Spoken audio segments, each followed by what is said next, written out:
I understand it's terrible optics, but, war is ugly. What kind of a country are we? Draw the line. Where do we draw the line? Breaking the law.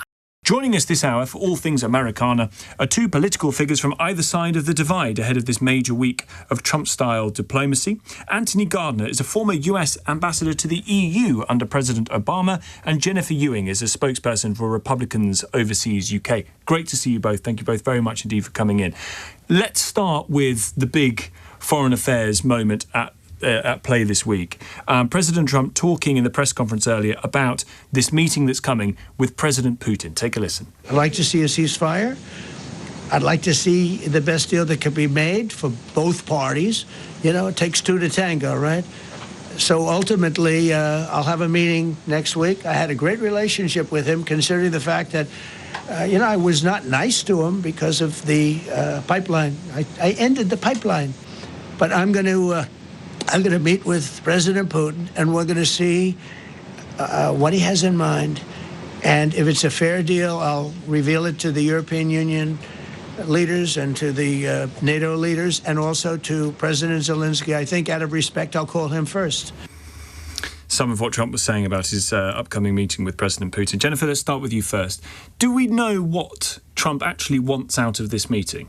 We do. He wants peace. He's a person who ran on peace. That's what people voted for him to do, to end a lot of these conflicts. And it's something that's not really been discussed in the last 3.5 years of this war. And while he exaggeratedly said he could end the Ukraine-Russia conflict in 24 hours, we're looking at, hopefully 200 plus days. So, yeah, he's looking for peace. Peace at what cost, Anthony? Well, that's my concern. I think it's peace at any cost. This meeting is premature. It's premature because Putin thinks he's winning, and he's making advances on the front, as we all know. It's also a very bad idea to be having this meeting without the key country represented. We know from history it is a bad idea to be cutting deals above the heads of countries and their representatives. And also it's a bad idea not to have the European countries more directly involved. I know some phone calls are going to be taking place. But my concern essentially is that there has been no indication that Trump has put serious pressure on Russia so far. And that's what's needed. We need to provide munitions. We need to provide serious air defense. And we need to allow the Ukrainians to really show Putin that he isn't going to win. That hasn't happened. He would say he's cut the pipeline. He's put pressure on India with tariffs. That is one way of impacting the Russian economy, which is in self-destruct mode because of this war in Ukraine. But you don't see, Anthony, any suggestion that Trump he's in hock to Putin. Well, there have been some signs from the past that he seems to owe Russia something and Putin something. Perhaps it's the fact that Russia did interfere in several elections. Perhaps it's because the Russian banks were the only ones who were financing his empire. Look, I'm happy that actions have been taken to cut off Russian oil exports, for sure. But as I said, aside from that, there's no indication that serious pressure has yet been put on Putin and Russia. Jennifer, you raised an eyebrow. Oh, no, maybe it's just because it's not getting much airtime over here in the UK. I just spent 2 weeks in California, where I grew up, and all over the news is the Russian interference in the election, the alleged Russian interference in the election that, was supposed to help Trump. And now, it's turning out that was, a big hoax. So, let's not get off the topic at hand, but just to cavalierly throw that out, I think is slightly disingenuous. Well, there's a difference, isn't there, between Russian interference in the sense that it was trying to influence an election result and Russian interference at the behest of a particular candidate in order to destroy another. Correct. And I think we know that for years, including most of Trump's first presidency, the media just talked about how, the Russians helped throw the election in favor of President Trump. And we now know, which many people suspected, that is not true. So I would invite your listeners to look into that a bit deeper. But I don't know if that's what you called us. Do you think that's fair, Anthony? Not at all. It's well documented. The FSB and the troll farms did, in fact, do great damage to Hillary Clinton's campaign and also in his last campaign. But it's probably off-piece for us to go there, but it's well documented in my view. Do you think that's why you say Trump is in hock to him or has a favourable view of Putin? Do you think it's part of Well, he has a bizarrely favorable view of Putin, who is an autocrat who has crushed democracy in his country. But on the other hand, Donald Trump seems to have a very positive view of autocrats and strongmen all over the world. So Putin is not the only example. But in terms of Ukraine, where I spend a lot of time, I was there a few months ago, and I'll be going back at the end of September. It is critical that Ukraine remain a democratic and prosperous and successful democracy. The problem is that Putin continues to make maximalist demands.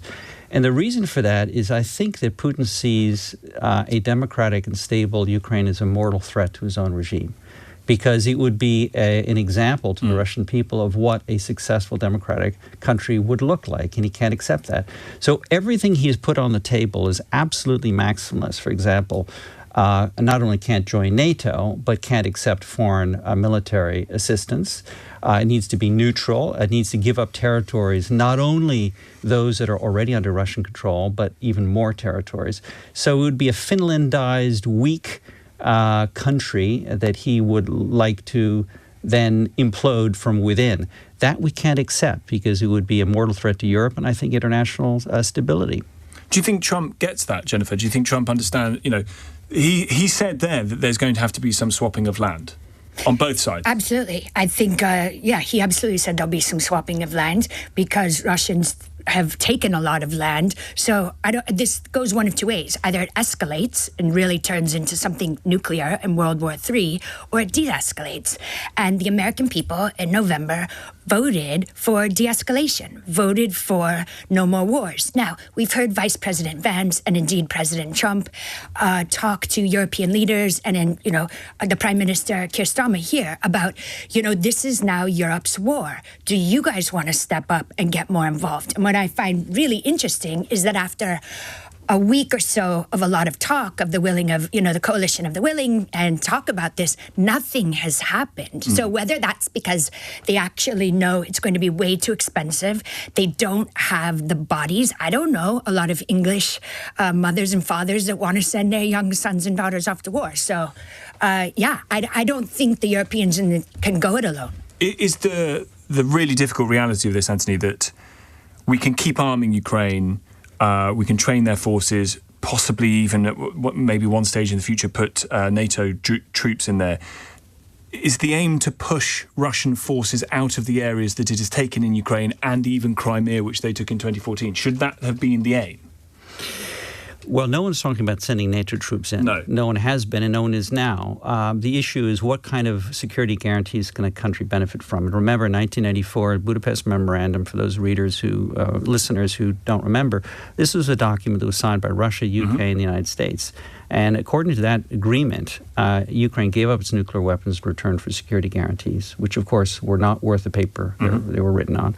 So if you're Zelenskyy, you're going to say, look, what am I going to get in return for a peace agreement? It has to be serious. What are the security guarantees? Not troops on the ground, because indeed European countries have backtracked from what they initially said they were going to do. They're now talking about a reassurance force, which will not be will not be on Ukrainian territory. But short of that, we can do a lot more, which we haven't been doing. But the reality is, NATO, the West, whomever, are not going to be able to remove from Crimea the Russian forces that took Crimea in 2014. Well, yes, I think that's probably correct. The Ukrainians will have to determine what their war aims are, and they have to be at the table. Yeah. Now, it's one thing to say, and this is a decision for Ukraine to take, whether they legally recognize the territorial gains of Russia, or they say this is a frozen conflict and we will deal with that issue at some future point. And there are historical examples where that has also been the case. So I think we're jumping ahead of the game by saying, do we have to push out Russian troops from where they are? It seems rather unlikely. Ukraine will have to make that decision. All I'm saying is we could be doing a lot more to provide Ukraine with the means to defend itself and to convince Putin he's not going to win. That's one thing that you think the president is going to have to provide for Ukraine in some way, shape or form, a security guarantee, a proper one, that means that Putin can't do this again. Otherwise, this is going to be seen as appeasement. Putin has done a land grab and been given the land. Well, I think what will probably happen is it'll be in the form of some kind of business deals, right? And I think in addition to territory, you're probably talking about letting the Russians back into the global financial world again. When I first moved here 20 years ago, I mean, everybody in town was doing Russian IPOs and, Russian capital markets. So maybe, President... a reward for invading I understand it's terrible optics, but, war is ugly. And the fact of the matter is that the Ukrainians are losing. And if the Americans do not want to step this up, which they do not have, that's not what people voted for, to escalate this war, which I'm sorry, as sad as it is not existential to us. We voted for President Trump on an America First agenda. We've got enough problems in our own backyard. So, we've said to the Europeans and indeed the British, like, if you want to take over, we can be in the background helping organize that. But I haven't seen the front pages of the newspapers and the news shows saying, here's what we're going to do. So now we say 3.5 years later, hundreds of thousands of dead Ukrainians, dead Russians. And we're like, we should have done more. Well, what's been going on for the last 3.5 years? And by the way, why has it been sacrilege to call for peace? Why is this the only war, definitely even before my lifetime, if we include, Vietnam and Korea, where there have been no marches, no anti-war marches for this? Why is that? Well, there have definitely been marches for the people of Ukraine, who were the ones who have been invaded. But no anti-war marches like we see on, for every other war that... that this country gets involved in, very active in Iraq and Afghanistan, obviously, since October 7th, but there have been no anti-war for this one. 03456060973 is the number. I do want to get some calls in a moment. Just before I do, let me ask Anthony very finally, when the Vice President says that Americans were, quotes, sick of spending their tax dollars abroad and Washington was, quotes, done funding Kyiv, do you accept that that is a widely held view in America? I think it is a widely held view. I think it is not quite as widely held as some people will say. Look, I think the conclusion that we shouldn't really care what happens to Ukraine is a sad one and is contrary to almost all of American history, because we should be caring about the sanctity of boundaries, especially when we signed an international agreement. Do internationally signed agreements by the United States mean something? Do we actually care about international law? Do we care about internationally recognized boundaries? And by the way, the Chinese are looking very carefully at this. So if we abandon our allies and we say, you know what, boundaries don't matter anymore, we'll give up on our allies, that will be listened to and observed by our enemies. 03456060973 is the number. You can get involved on the phone. You can get us on the social medias on the same number.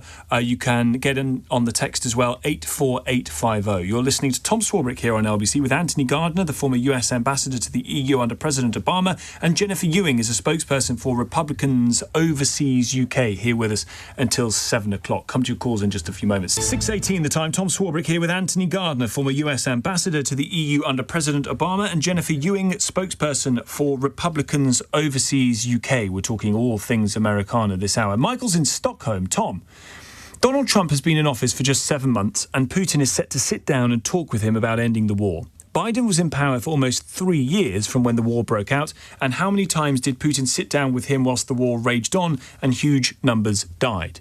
This never-ending LBC criticism of Trump is getting out of control, says Michael. Do you think it is ultimately a positive for President Trump that President Putin is willing to meet with him?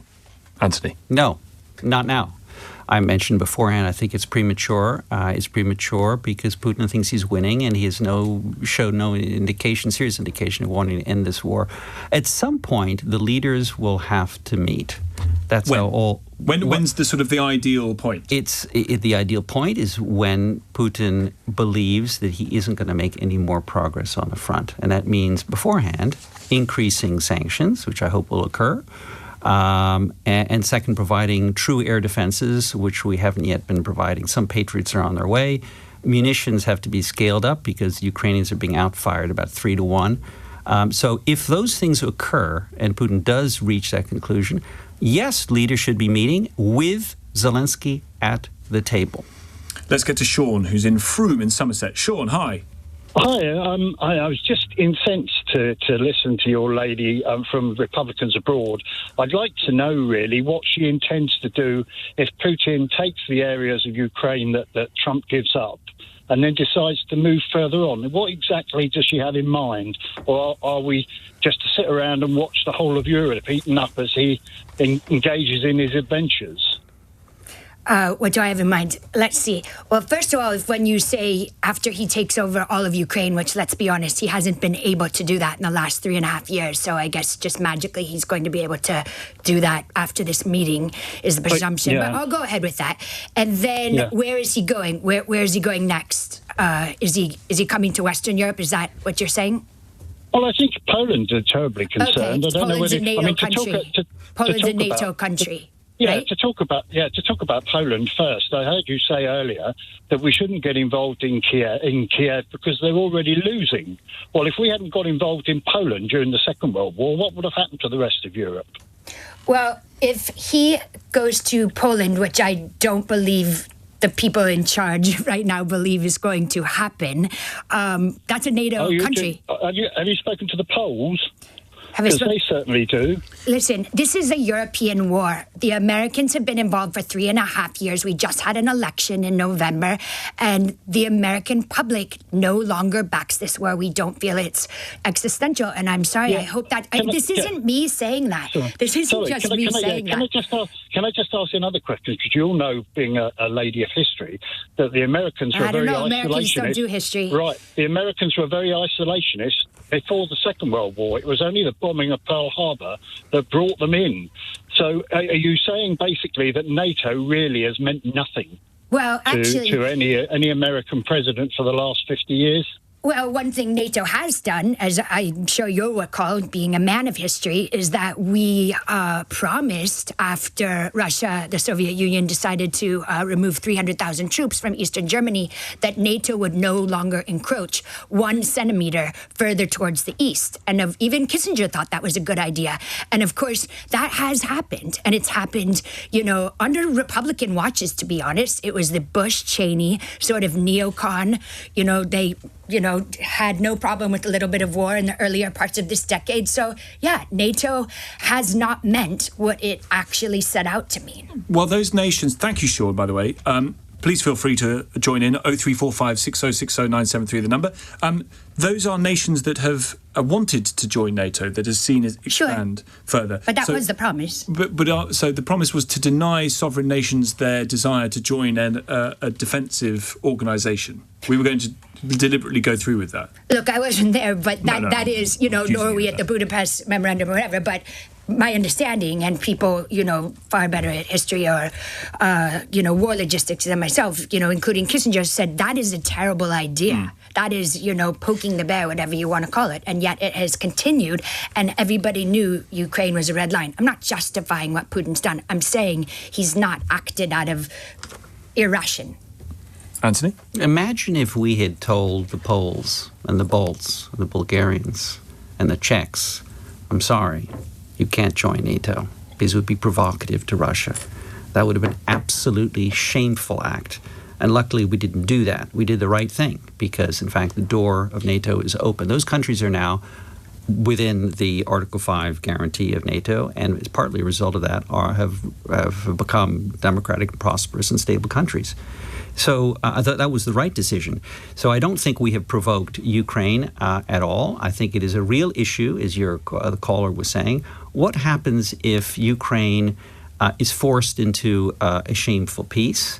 That Russian military is not going to be disbanded, and it will present a serious threat, not only to Poland but also the Baltic countries. That's real. But given the threat that there is to Ukraine from Russia, does it really make sense to allow Ukraine to join NATO? That really isn't on the table right away. The door should not be shut. That's one of the things that the European governments have talked about. They've said that Ukraine should join NATO. Yeah, but nobody's seriously saying it's on the table now. What they are saying is something very different. The door should not be shut permanently. It is the right of a country to decide long-term whether it wishes to apply. In NATO, it's in the founding charter to say it is open to democratic countries to join. But frankly, it's understood that it's not going to happen for a long time. EU membership is far more important to the EU today, and that is critical that it does, in fact, become a member. Even if Ukraine will want to join NATO, NATO should say, well, in a bit, maybe. We'll see. We'll see how it goes based on the threat from Russia. We'll kick the can down the road. It certainly shouldn't say never. It shouldn't say never. That would be a terrible message to send to Russia. In fact, it would reward him for his aggressive behavior. Do you think there's a time when Ukraine joins NATO, Jennifer? Absolutely not. And we can remember that it wasn't just the European leaders. It was indeed our former Vice President, Kamala Harris, at the Munich Security Conference just before the war really kicked off in February 2022, who talked about Ukraine being part of NATO. So, yeah, I do think that provoked Russia a bit. And sure, it's open to democratic countries, but also my understanding of NATO is that you have to bring something to the table. You have to be additive. And the fact of the matter, the very, sad fact of the matter for all the brave Ukrainians who have been fighting this war is that if it weren't for the help of the Americans and the Europeans and the Brits, they would be in a lot worse situation. So no, I don't think they should be part of NATO. Can I ask about the effect domestically in the United States? Almost regardless, I say almost regardless, but almost regardless of the outcome of these meetings, how, Anthony, do you think it plays to have the American president actually sit down with the president of Russia to talk about the war in Ukraine? Do you think that is ultimately, optically, a positive for the president of the United States to be doing that? Among a part of the population, for sure, but I think it is controversial to say the least. Yeah, and because of the timing. Not the fact, but it is the timing. Is it correct?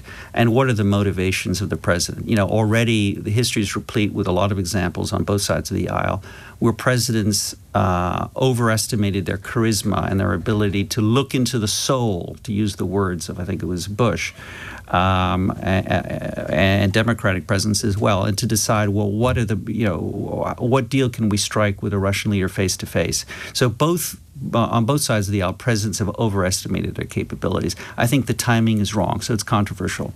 Jennifer?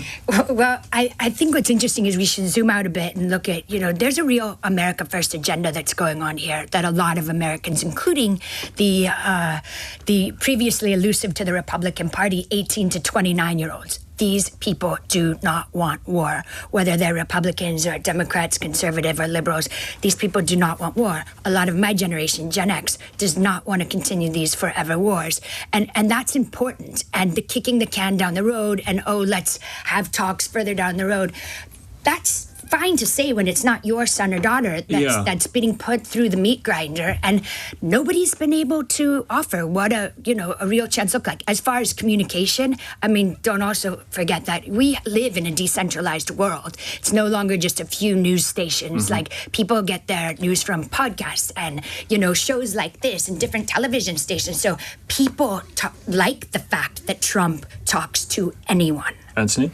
Well, let's be clear. Not a single U.S. troop is on Ukrainian soil. So to say this is all about America somehow dedicating its troops to save a country from a Russian onslaught is false. We have provided... I didn't say America. I just said people. But not a single U.S. troop on Ukrainian soil. We provided financial assistance, and the vast bulk of that financial assistance has been recycled back, by the way, into the United States in terms of purchases from U.S. Manufacturers of arms. In my view, this is the best spent money we have ever spent in the United States, because we have decimated the Russian military machine, and we have sent a strong signal that allies will not be forsaken. So, I think for the money we spent, this is actually a great outcome. I think that's repugnant, and I think a lot of people who genuinely want peace, it's fine. There were never going to be American troops on the ground in Ukraine. I'm not for one moment suggesting that was the case. But it doesn't mean there would have been French or Spanish or German or indeed United Kingdom troops on the ground. And those are people too, as are Ukrainians and Russians. So just to say we got good bang for the buck. So America First means no French or European troops in Ukraine, and America can seek to prevent that? Well, no, what I'm saying is that human life is human life, right? Mm-hmm. That's all I'm saying. And I know what you were just saying was what Lindsey Graham had said, that's the best money we ever spent because, all of these Russians died and not a single American did. Well, does that mean those lives were any less important if they're Ukrainian or Russian? That's what I'm saying. And I think if you were to look at the way people in America, especially younger people, are viewing these situations around the world, this is morally repugnant. And it's not just, if it's not our citizens, then death doesn't matter. That's not what's going on. And look, there's been no serious discussion in European capitals either about sending boots on the ground. It's been a sovereign decision by a country, Ukraine, to defend itself. And that continues to be the case. They want to defend their country against a violent aggression. So, you know what? A sovereign country has the right to decide it wishes to defend itself. And no one is sending troops in to defend Ukraine at this point. 03456060973 is the number. There's a lot to get our teeth into. I do want to talk about the comments of J.D. Vance, the Vice President, about the United Kingdom, the direction of travel for Europe. We'll pick up on what Trump was talking about crime in Washington, D.C. as well today, sending in the National Guard. You're listening to Tom Swarbrick here on LBC with Anthony Gardner, former US Ambassador to the EU under President Obama. 6:34 the time. Tom Swarbrick here on LBC, joined by my all-American panel of Jennifer Ewing and Anthony Gardner. I do want to come to domestic political matters in a few moments. But Max has called from Dartford. You want to stick on Ukraine, Max? Hi. Hello. I have a question to the panel, Jennifer and Anthony. Very nice speaking to you. About why you guys, the top intelligence, all the people who really know the situation, what's happening in Ukraine, on the ground, on the battleground, you keep pushing this narrative that Russia can be defeated on the battleground. You do agree that Ukraine lacks manpower, so only way kind of defeat is to send the troops on the ground, but that would be then all-out war. So why the West keeps pushing that narrative? That's the first thing. And I suspect that the reason why they meet and agree is for America to bail out, because America does know, the top politicians know that it is unwinnable war on the battleground. So just get what you have and leave this battle with something. Do you think that's true, Anthony? Fundamentally, it is true to say you're not going to be able to push back Russian troops without involvement from Western nations. Well, look, Ukraine faces an enormous issue in terms of conscription. And indeed, Russia is a much larger country. It's an autocracy that can basically press gang as many young people into the military without having repercussions. All of that is true. So Ukraine has to be smarter, and it's using a lot of innovation on the battlefield to make up for the fact that it's being outfired 3-1 in terms of munitions, and in fact that it has fewer bodies, and it cares about human lives, what the Russians don't. So it means they have to be smarter. We can provide them with a lot of technological assistance and more defensive means. That doesn't mean to say we're going to push the Russians out of all the territories they're occupying, but it means that we can stop the Russians where they are and maybe make some progress and convince Putin he's not going to succeed further. Max, thank you very much indeed for the question. I do want to turn to some domestic matters in the United States. Very dramatic press conference, as they always are with President Trump, where he discussed his plan to deploy the National Guard in Washington, D.C. We're here for a very serious purpose, Something's out of control, but we're going to put it in control very quickly like we did on the southern border. I'm announcing a historic action to rescue our nation's capital from crime, bloodshed, bedlam, and squalor, and worse. This is Liberation Day in D.C., and we're going to take our capital back. We're taking it back. Under the authorities vested in me as the President of the United States, I'm officially invoking Section 740 of the District of Columbia Home Rule Act. You know what that is? And placing the D.C. Metropolitan Police Department under direct federal control. So federal control of the local police force, the National Guard brought in to restore order. Jennifer, when was the last time you were in Washington? It was about, it has to be 10 years ago. Oh, really? It was a while ago. Wow. Do you hear of a city that is where crime is running rampant? I do. You do? I do, but that Washington, D.C. is not the only one. I mean, you can say Chicago, you can say Baltimore, you can say, all sorts of cities. What that press conference reminded me a bit of is how people used to talk about New York City in the 1980s when it was full of, gun murders and crack and all of this stuff. And then Mayor Giuliani, in his previous rendition, came in and sort of, had the broken window sort of. He didn't bring in the National Guard. No, he didn't bring in the National Guard, but and we'll see if Trump isn't, he said he reserves the right to bring in the National Guard. But no, I mean, as you said, Tom, very, very dramatic. But I think these safety in cities it's a very big issue for a lot of American voters. We do not want to turn over our big, beautiful cities to criminals. And if you listen to Judge Janine, and she's like, there's only so much she has the legal right to do if a 14, 15, 16, or 17-year-old with a gun commits a murder. There's only so much she can do. So a lot of this is the laws need to change. Is what Trump is describing happening in D.C.? No, I think just before we came on the program, somebody else, not you, cited the statistics that, in fact, serious crime in D.C. has gone down. I'm not saying the situation is great, because it's not. I go there regularly, by the way. I was there a few months ago. Serious crime is an issue there, as it is in many U.S. cities. Now, are we going to send the National Guard to every city where there is a gun problem? I mean, this would be very, very troublesome. As an American citizen, I'm not speaking as a Democrat, as a Republican, or anything else. I find this extremely concerning that the President of the United States will decide, not only in the case of California recently, because he hates the governor, or now in the case of the District of Columbia, he's going to deploy the National Guard, something that's occurred in the past, correctly, but for serious disturbances when the governors were not capable of dealing with the situation. So I am concerned as a citizen who cares about human rights and due process and all that. Let's see where this actually ends up. I would simply say this is one of many things this president has done that leads me to be very concerned. There's a long list, including firing the head of labor statistics and questioning the independence of the Fed and lots of independent agencies. This is just one among many things that leads me to believe there's an erosion of U.S. democracy. You're nodding your head, Jen. No, I am, and I agree with a lot of what you said, Anthony, very much so. I mean, I'm the libertarian wing of the Republican Party, for sure, and it is, we do not like to see any sort of bigger government ever, especially when you're talking about taking over cities. I will say, just as somebody who's from California and understands what happened in California quite well with regards to that, Californians were thankful that the National Guard was brought in during some of those riots, because the cops had been so defunded and so, defanged and emasculated that they were not able to control their own cities, nor was the governor able to do anything about it or willing to do anything about it, nor was the mayor of Los Angeles, Karen Bass. So while I don't like to see it either, it's not necessarily true that it was effective in California, and it was quick. Looking at some stats from the FBI on homicide rates in Washington, D.C. between 1990 and 2024, it's much higher in the 1990s than it is now, but it's certainly higher now than it was in the 2010s, 2015s. Indeed, it has gone up relatively recently too. And is the problem, Anthony, that...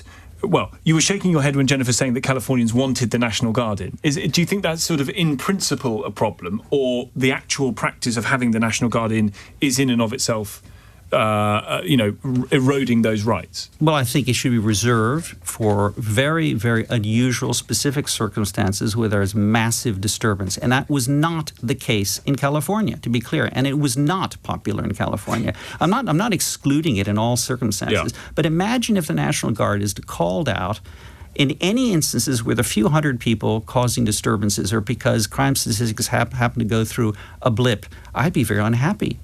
Those in California were rent-a-mobs. They were paid for. We know that. Some of those same people... Why couldn't the police deal with them? Well, they didn't deal with them, right? They just didn't deal with them. It's a political situation, which is... I'd love to come back and talk about California politics another time. And, somebody said, California is not liberal. It's libertarian. They just want to be left to their own devices. Some people lean more right. Some people lean more left.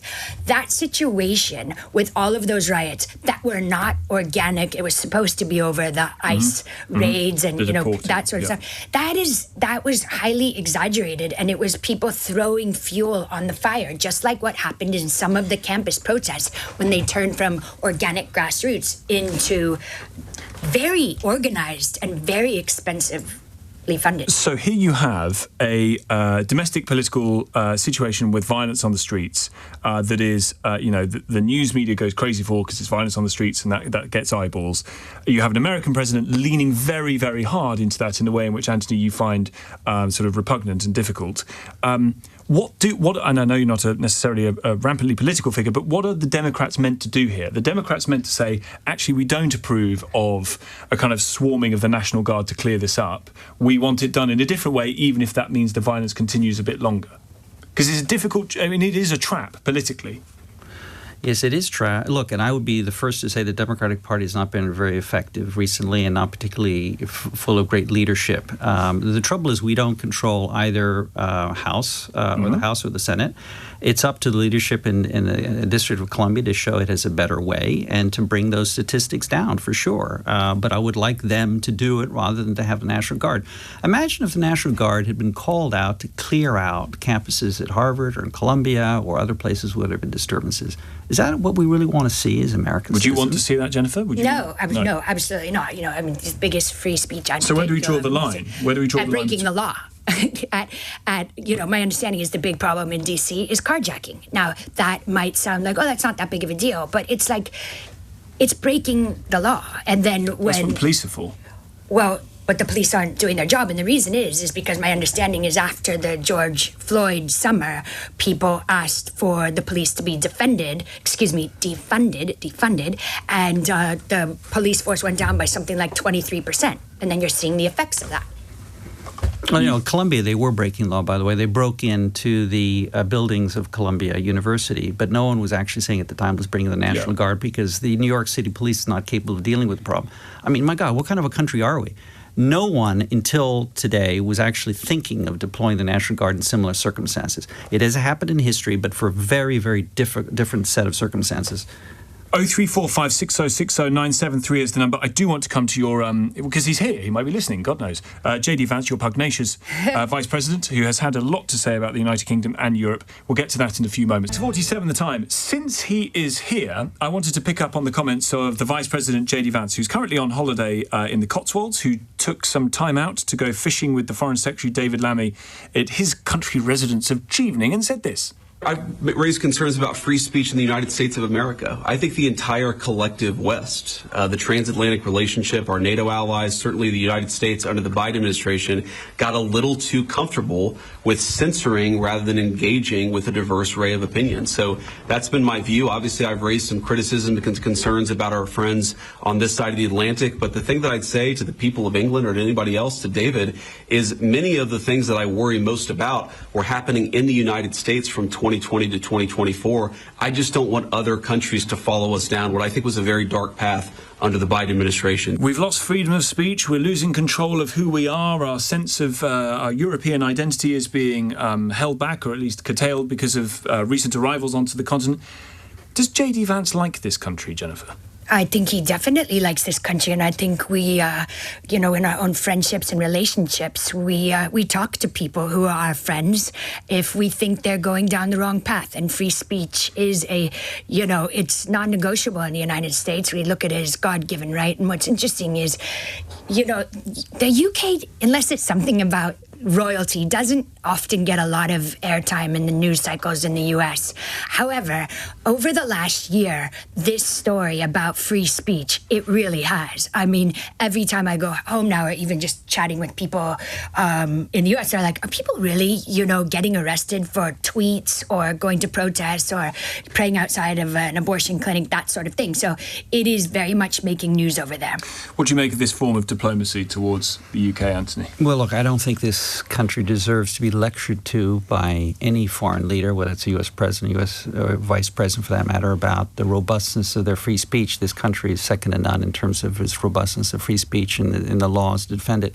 It's rather interesting because this administration has now gone so far as to say to the agents at the borders that they can check people's phones to see what they've said in terms of tweets and messages, and if those messages contain something that's considered to be anti-American, they stand a good chance of not entering. There's some Donald Trump memes, weren't there, that saw someone turn absolutely. Look, and I've told even my wife, who happens to be a Spanish citizen, that she should be absolutely clear that nothing on her WhatsApp that could possibly be considered anti-American should be there. And of course, she doesn't have anything of that sort. But, we're going down, in the United States, a very dangerous path. I should also say... You worry that your wife might be turned away from the United States? Absolutely. But I know people who have. Really? I know actual cases of people who have.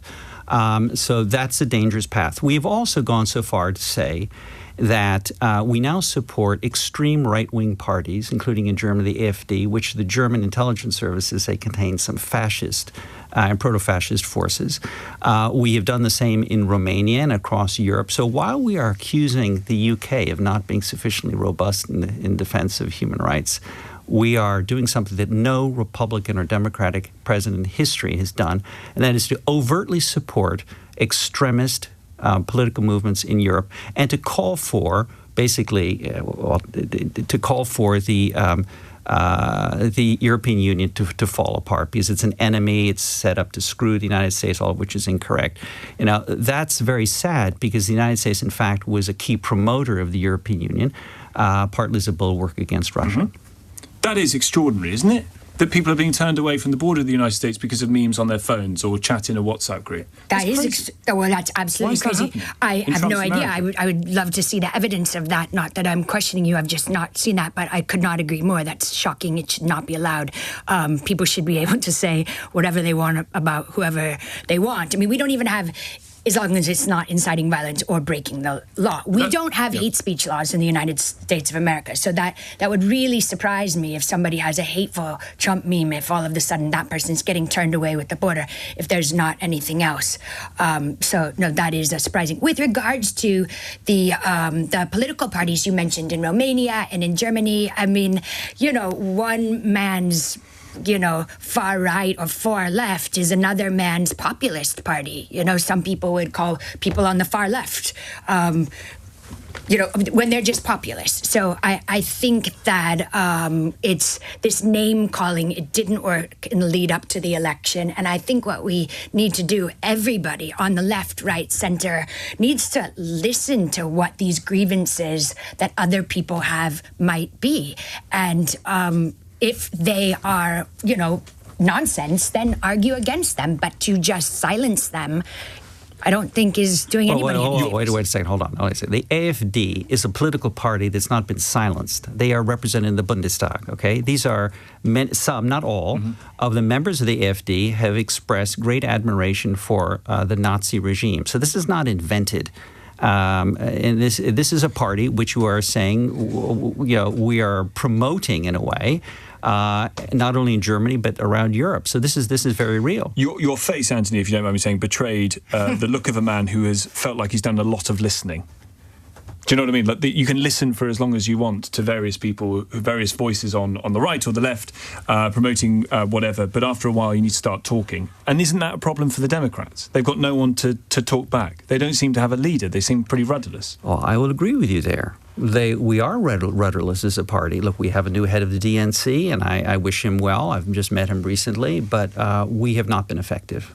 And I would be the first to be extremely critical of Joe Biden for having put us in this position. So it's not that I'm sitting here defending everything Democrats have done, not at all. I think we bear huge blame, and we need to rebuild as a party because we didn't connect, and we lost the election as a result. There wasn't there, a cover-up about his health? Absolutely. I mean, look, I read Jake Tapper's book. Yeah. And I found it, I knew about 90% of what was in the book, 10% I didn't know. But his age was an issue. It was covered up by, as Jake Tapper says, by a number of people very close to him. We should have had a proper process. He promised to be a one-term president. He broke that promise. We were left with, I think a very good candidate who did her best in the time that she had, but it was a truncated process, and as a result, was she a good candidate? I know her. I worked with her. I was very involved in the election. I think she is a very good candidate, but the process was certainly suboptimal, and I blame Joe Biden and the people around him for having caused this. Who's Trump again? The next cycle? Is it Vance who's going to be the likely heir? Well, we don't know. I mean, history would tell you that, yes, it would be J.D. Vance, although a lot of people like the idea of J.D. Vance and Marco Rubio.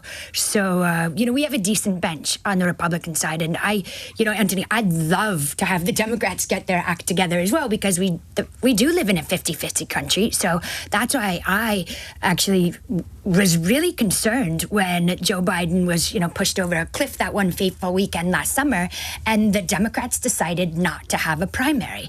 I mean, there was a fairly decent bench at the time. I thought there would have been a few other good candidates, and instead Kamala Harris was coronated, and, there you go. That's why you lost. A generic Democrat probably could have beat Trump.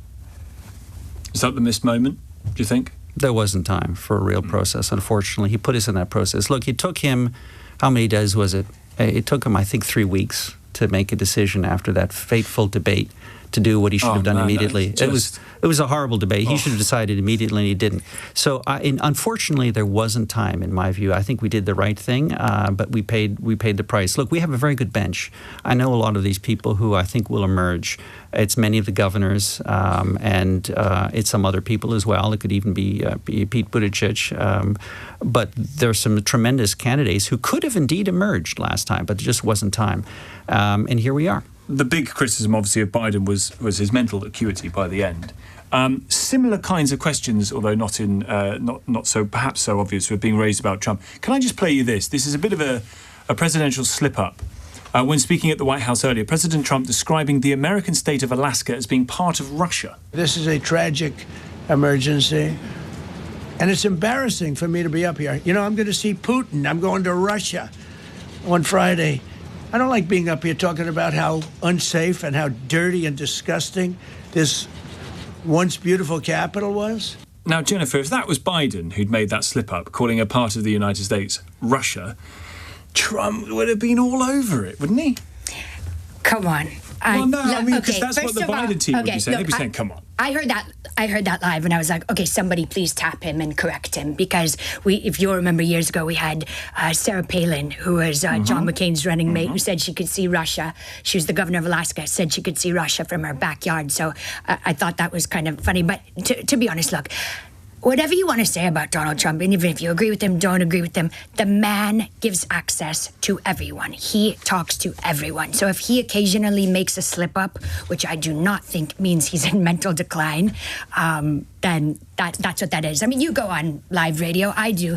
Anthony does. We've probably all said some incorrect things here, just because we're humans. So, maybe we haven't, but you know what I mean. No, I definitely have. I think that was not mental acuity. Just mess up where your country begins and ends. Do you know what I mean? I think there are a lot of things to criticize the president for, a lot, about the, bombastic way he speaks sometimes, but I don't think that was a big blunder. Do you worry about that, Anthony? No, I don't. That's actually one thing I think is a non-issue. I'm concerned about a lot of other things. This is not on my list. As I said beforehand, what I'm really concerned about is the erosion of democratic values. I think that's a serious, serious issue, and it cuts across party lines.